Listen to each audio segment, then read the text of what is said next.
Hello everyone, welcome back. आज के class को हम प्रीवियस क्लास के कंटिन्यू क्लास की तरह डिस्कस करेंगे। प्रीवियस क्लास में जहां हमने स्टार्ट किया है डेफिनेशंस ऑफ मनी को डिस्कस करना और मनी के डिफरेंट डेफिनेशंस को हम लोगों को जानना है, जिनमें से पहले टाइप या फर्स्ट डेफिनेशन जो है मनी का वो हमने कंप्लीट किया है हमारे लास्ट क्लास में। फर्स्ट डेफिनेशन ऑफ मनी जो है that is legal definition of money, जिसमें मनी को कैसे डिफ़ाइन किया गया है, मनी को कितनी कैटेगरीज में डिवाइड करके डिफ़ाइन किया गया है, ये सारी बातें जो हैं वो हम लोगों ने डिस्कस करी थी। आज के क्लास में इसी को कंटिन्यू करते हुए मनी के और भी जो डिफरेंट डेफिनेशंस हैं हम वो जानेंगे। तो चलिए शुरू करते हैं आज के क्लास को, जहाँ पे हम बात करेंगे मनी के फंक्शनल डेफिनेशन से। ये सेकंड डेफिनेशन है आपके मनी का। फर्स्ट लीगल डेफिनेशन जिसको प्रीवियस क्लास में देखा है, आज फंक्शनल डेफिनेशन को जानेंगे।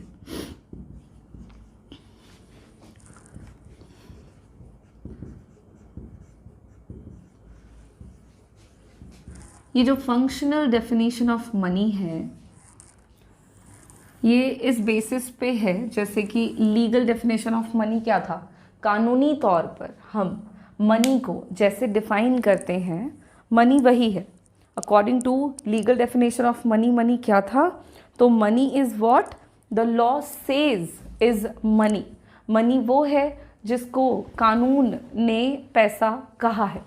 तो पैसे के तौर पर जो भी यूज़ किया जा सकता है वो पैसा है, कानूनी तौर पर जिसको मान्यता है, जिसको वैधता है, right. Functional definition of money में हम ये जानेंगे कि मनी जो है वो उसके फंक्शंस के आधार पर भी हम मनी को डिफाइन कर सकते हैं। और according to the functional definitions of money आपको ये जानना है कि मनी किस किस तरह से यूज़ हो सकता है, ठीक है, उसके क्या क्या यूजेस हो सकते हैं। So according to this definition money refers to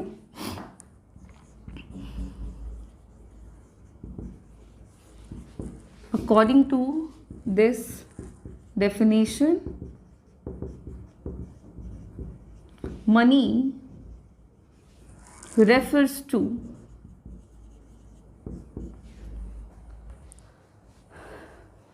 anything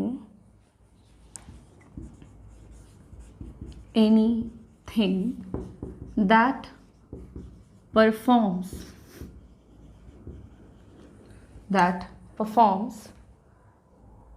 the four basic functions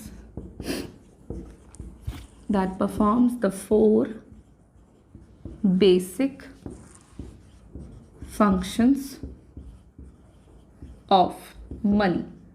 देखिए मनी के 4 बेसिक फंक्शन होते हैं जो कि हम लोगों ने भी डिस्कस किए हुए हैं। तो जो भी मनी के 4 फंक्शंस को परफॉर्म कर सकता है बखूबी, वो कोई भी चीज़ पैसा हो सकता है। According to this definition money is money is anything that performs the 4 basic functions of money. Money के जो 4 बेसिक फंक्शंस है, भाई कौन कौन से हैं 4 बेसिक फंक्शंस, तो सबसे पहला फंक्शन है medium of exchange. Medium of exchange जिसमें हम मनी को एज मेथड ऑफ ट्रांजैक्शन या as medium of exchange use करते हैं। मनी के टर्म्स में हम किसी भी तरह की कमोडिटी को एक्सचेंज कर सकते हैं, तो वो आपका मनी है। तो मनी का ये सबसे पहला और सबसे इम्पॉर्टेंट फंक्शन है। सेकेंड फंक्शन क्या है, 4 कहा गया है तो सेकेंड है major of value. Money can help in measuring the value of goods and services. किसी भी तरह की वस्तु और सेवा का जो मूल्य है अगर वो हमको जानना है तो मनी के टर्म्स में हम इसको एक्सप्रेस कर सकते हैं। तो मनी का ये भी एक इम्पॉर्टेंट फंक्शन है that it is used as measure of value. जैसे बार्टर सिस्टम में ये बड़ी समस्या हुआ करती थी कि किसी भी प्रोडक्ट के ओरिजिनल वैल्यू को कैसे मेज़र किया जाए।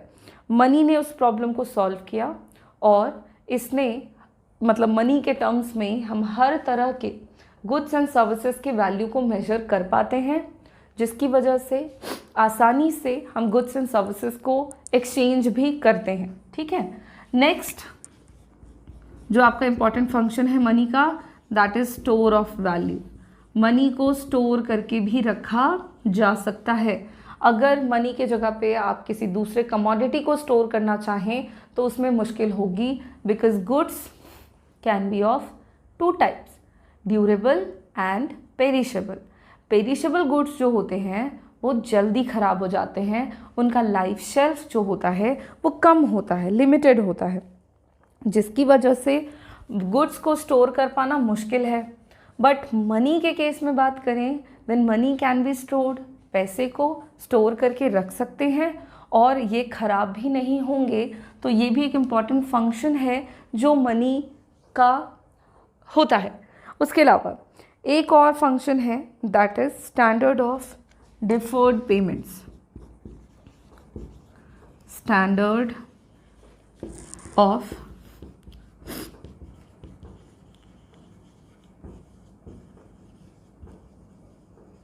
Deferred payments. मनी जो है ना उसको हम डिफर्ड पेमेंट के तौर पर भी यूज़ कर सकते हैं। What is deferred payment? तो मैंने आपको ये बता रखा है ऑलरेडी। डिफर्ड पेमेंट में हम जो फ्यूचर में पेमेंट्स करते हैं उसको डिफर्ड पेमेंट कहते हैं। तो जैसे कि इंस्टॉलमेंट में हम किसी चीज़ को ख़रीद रहे हैं, या हमने किसी वस्तु को आज परचेज़ किया और कल हम जो है उसका जो प्राइस है उसको हम आज पे नहीं करना चाहते, हम बाद में पे करना चाहते हैं। कर्ज वगैरह जो है, उधार जो हम लेते हैं, तो इस तरह के सारे जो एक्टिविटीज़ हैं वो मनी के साथ पूरे किए जा सकते हैं। अगर आप गुड्स के केस में डिफर्ड पेमेंट करने का सोचें तो वो पॉसिबल नहीं है। सो मनी जो है उसका एक और इम्पॉर्टेंट फंक्शन है कि उसकी मदद से आप डिफर्ड पेमेंट्स भी कर सकते हैं। और कोई भी चीज़ जिसके पास भी ये 4 फंक्शंस पूरे करने की एबिलिटी हो, उसी को हम क्या कहेंगे? मनी कहेंगे, according to the functional definitions of money. एक सिंपल सा डेफिनेशन है ये, but very important. Legal definition में तो हमने देखा कि भाई वो मनी है जो कानूनी तौर पर पैसा कहला सकता है। फंक्शनल डेफिनेशन का मतलब हो गया कि मनी हर वो चीज़ हो सकती है जो उसके 4 बेसिक फंक्शंस को परफॉर्म करती हो, जैसे कि medium of exchange, major of value, store of value and standard of deferred payments. इसी के साथ हमारा फंक्शनल डेफिनेशन ऑफ मनी यहाँ पे कंप्लीट होता है। ये बस इतना ही है, इतना छोटा सा ही है।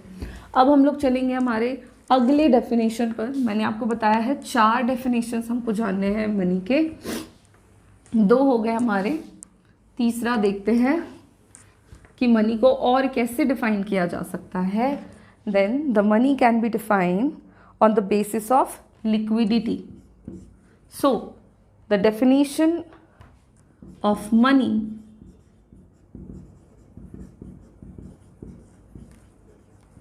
on the basis of liquidity.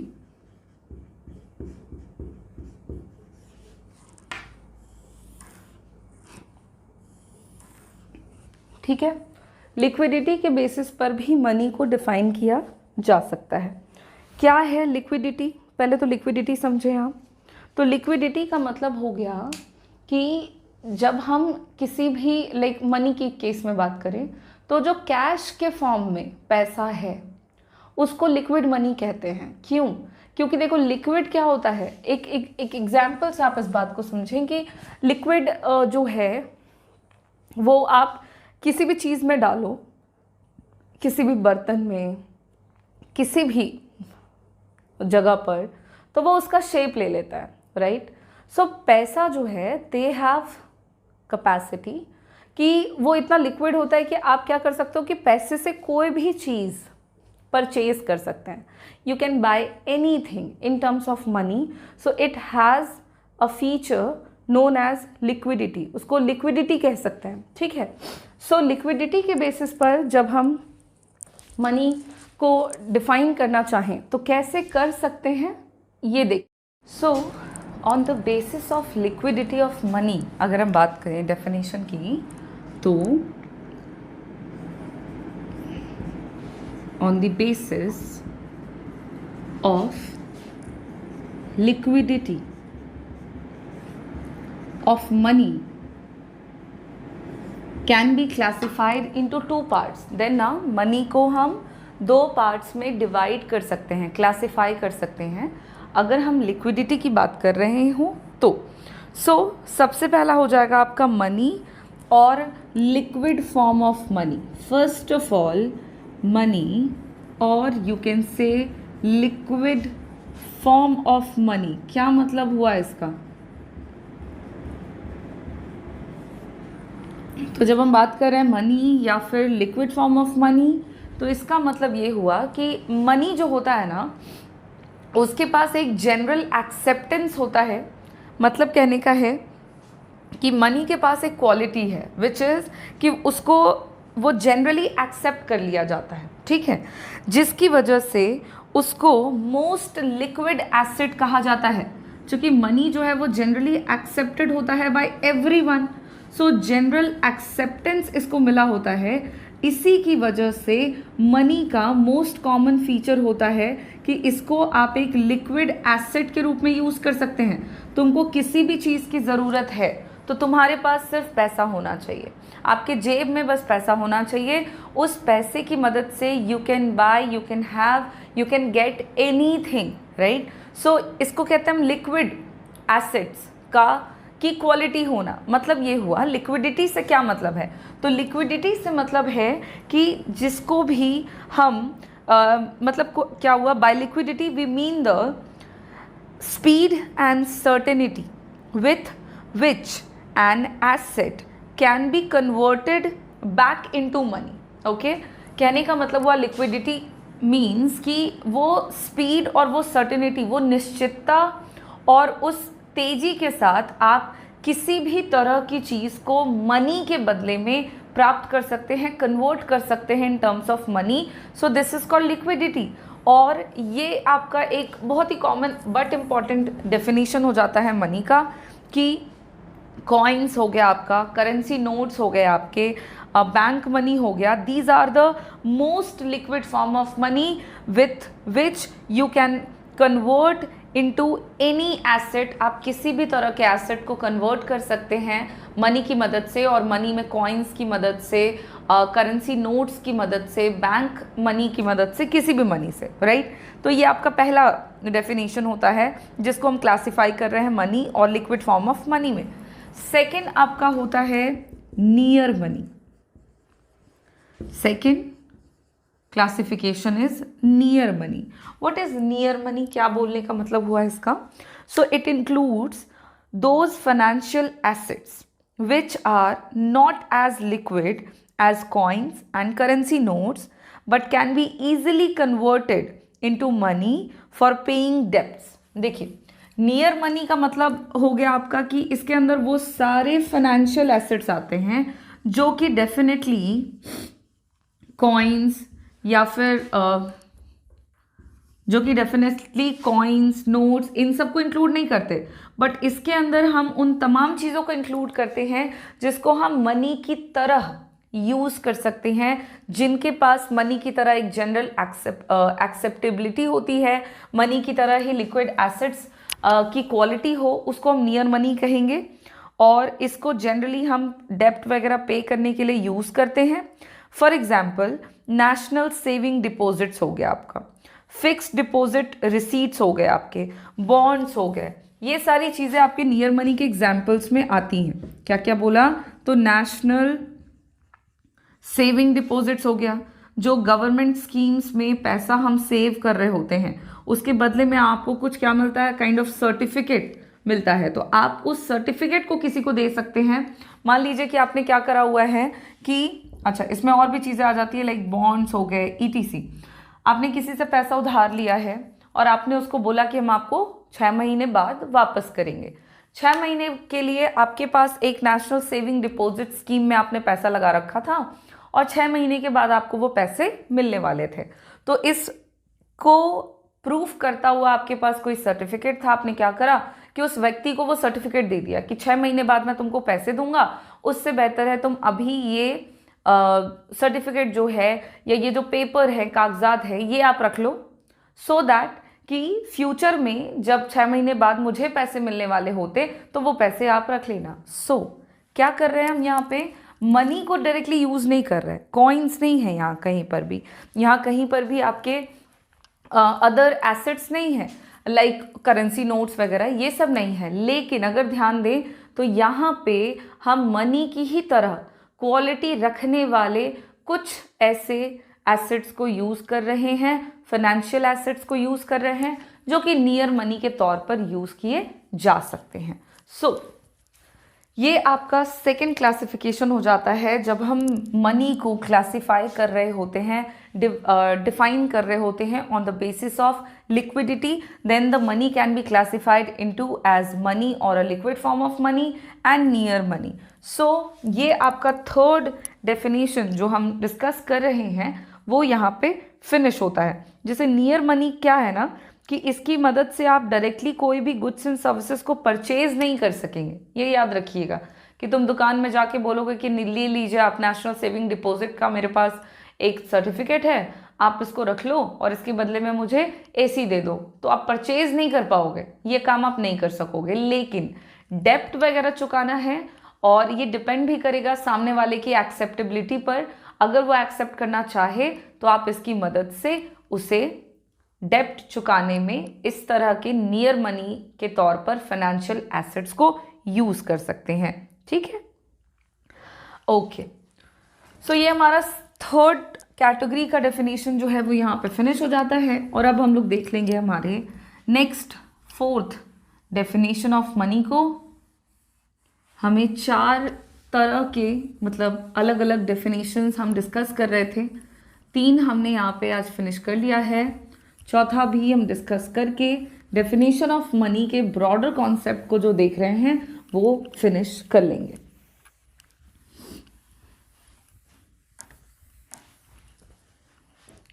Next है डेफिनेशन डी,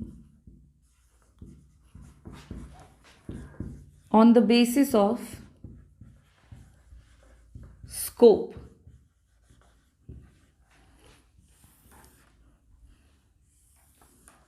ठीक है, on the definition on the basis of scope, मैंने शॉर्ट में इसको लिख दिया। अब ये स्कोप के बेसिस पे हम मनी को कैसे डिफाइन कर सकते हैं। So according to the scope of money it has been defined in 2 ways. आप on the basis of scope of money, money को हम 2 तरीके से डिफाइन कर सकते हैं। एक होगा आपका नैरो स्कोप और एक होगा आपका ब्रॉडर स्कोप। मनी को उसके स्कोप के बेसिस पर हम 2 पार्ट्स में क्लासिफाई करते हुए उसके डेफिनेशन को यहाँ पे देखेंगे। So first one is narrow definition of money. सबसे पहले जान लें कि नैरो डेफिनेशन ऑफ मनी क्या कहता है, उसके बाद हम ब्रॉडर स्कोप ऑफ मनी या ब्रॉडर डेफिनेशन ऑफ मनी को डिस्कस करेंगे। सो नैरो डेफिनेशन ऑफ मनी के अंदर हम इंक्लूड करते हैं वो तमाम फंक्शंस ऑफ मनी को, जैसे कि मतलब मनी के सारे फंक्शंस जो है ना वो इसके अंदर इंक्लूड कर लिए जाते हैं। ठीक, it includes currency notes, coins, demand deposits of banks as they perform the following functions of money, which includes all the 4 basic functions of money. What are those? So first of all क्या था वो, तो medium of exchange, store of value, measure of value, उसके अलावा आपका था ये method for standard of deferred payments. So narrow definition के अंदर ना मनी के जितने भी functions हैं वो सब आ जाएंगे और इसके अंदर हम हर तरह के मनी को इंक्लूड करेंगे जो भी मनी के बेसिक 4 फंक्शंस को परफॉर्म करते हैं। इंक्लूड क्या क्या हो जाएगा, तो कॉइन्स हो जाएंगे, करेंसी हो जाएगी आपकी, all kind of bank demand deposits हो जाएंगे, ये सारी चीज़ें जो है ये हम नैरो कॉन्सेप्ट्स ऑफ मनी के अंदर इंक्लूड करते हैं। और इसके अंदर हमने इन सब को इसलिए इंक्लूड करा क्योंकि इन सब के पास कैपेसिटी है मनी के 4 मेजर फंक्शंस को परफॉर्म करने के। और ये 4 मेजर फंक्शंस हम लोगों ने ऑलरेडी डिस्कस किए हैं जब हम मनी के फंक्शनल डेफिनेशन को देख रहे थे। तब भी सबसे पहला था यहाँ पे कि मीडियम ऑफ एक्सचेंज के तौर पर हम इसको यूज कर सकते हैं।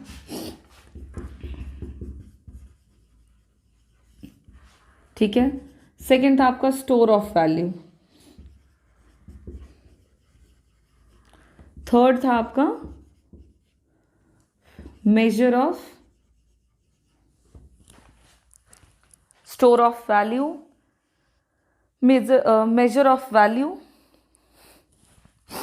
मेजर ऑफ वैल्यू, वैल्यू वगैरह को मेजर करने के लिए। और फोर्थ है आपका standard for deferred payments. Deferred payments के लिए भी हम मनी का इस्तेमाल करते हैं। तो ये 4 फंक्शंस परफॉर्म करने की कैपेसिटी जिनके जिनके भी पास है, लाइक कॉइन्स के पास है, करेंसीज के पास है, नोट्स के पास है, तो उसको हम इंक्लूड कर रहे हैं under the narrow definitions of money. और ये हमारा कहलाएगा सबसे पहला टाइप या क्लासिफिकेशन जो भी हम मनी को क्लासिफाई करने के लिए यूज कर रहे हैं। तो नैरो डेफिनेशन बहुत ही सिंपल है। ठीक है। Now come to the point कि मनी को हम दूसरे तरीके से भी और क्लासिफाई कर सकते हैं, which is a broader definition of money. और according to broader definition of money, money है क्या? तो सबसे पहले देख लें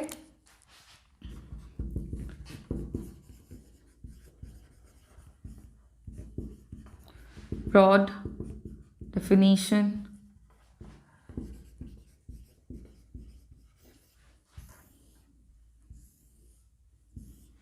of money. So according to broader definition of money, in addition to the narrow money, it also includes time deposits in the bank and post offices. ध्यान दीजिएगा, narrow definition में ही मतलब broader definition के अंदर आपका क्या आ जाएगा? narrow definition आ ही जाएगा।